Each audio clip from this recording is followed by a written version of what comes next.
Hello lovely people, welcome back to my channel Unyistitches. If today is the first time of you seeing me, you're welcome to my channel. And to my new subscribers, thank you so much for your support. In this channel we upload sewing tutorial, pattern drafting, sewing tips, sewing tricks and sewing techniques at least 2 times in a week. So in today's tutorial we want to learn how to cut and sew a high-low cape top. So if this is something you are interested in learning, keep watching. Without wasting much of our time, let's go straight into the tutorial.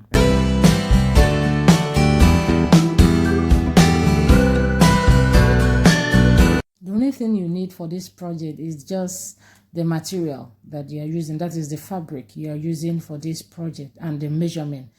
That is the measurement for the front and the measurement for the back. So the next thing is for me to fold my material into 4, as you can see me doing, the way you fold for your full circle flare. Can you see 1, 2, 3 and 4? So that is just how to fold it. So the next thing now will be for me to impute my measurement. That is the length of the top that I need.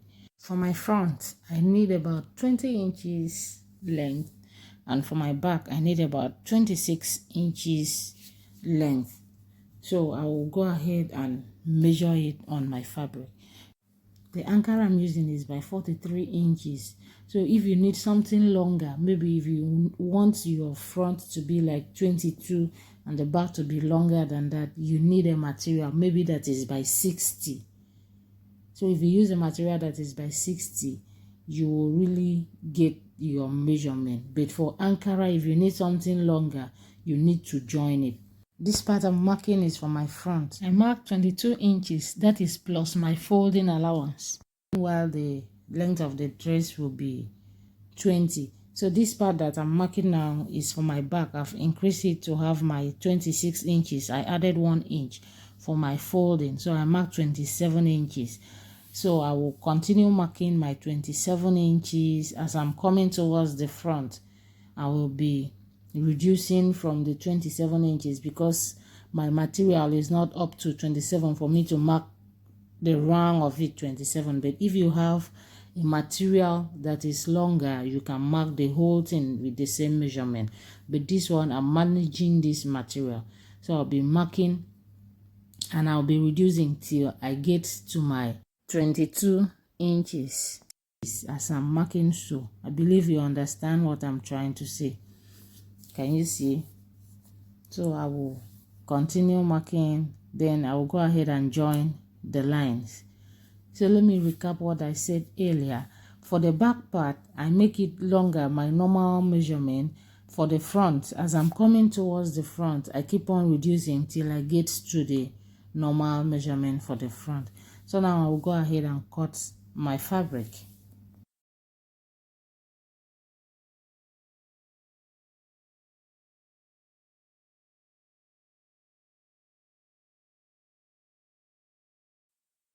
Can you see how it looks like?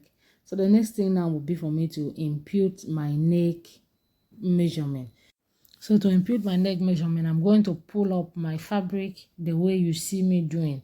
That is to get my front measurement.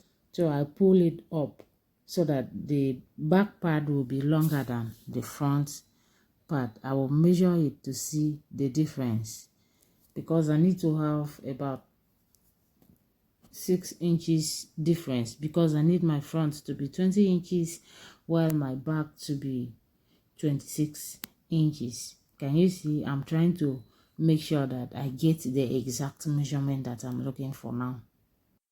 So the next thing now will be for me to impute my neck measurement.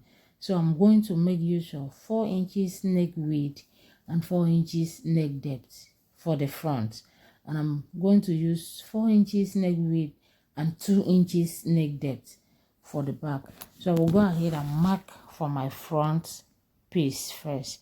So I'm marking my 4 inches. I will mark it all around as you can see me doing.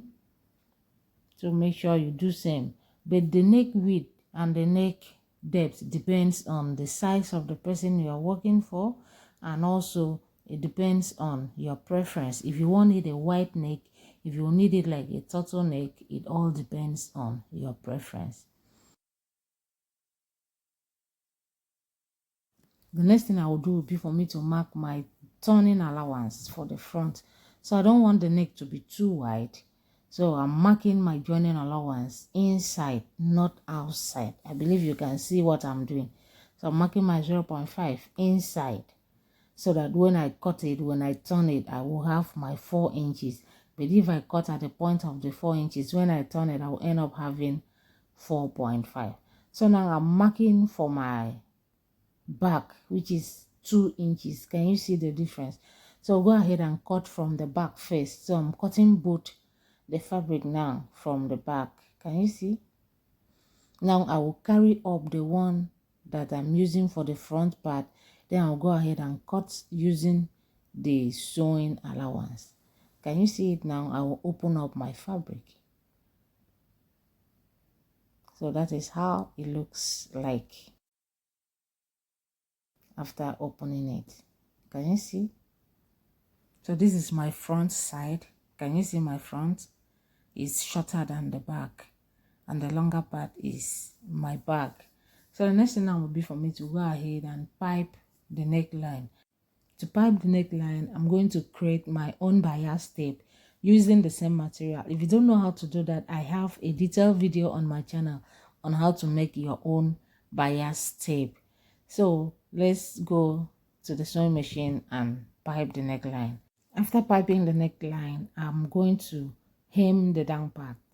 So after hemming it, I will bring it for you to see the outcome of this beautiful top. So this is the final outcome of our beautiful high-low cape top. Can you see how it looks like? So this is the back view.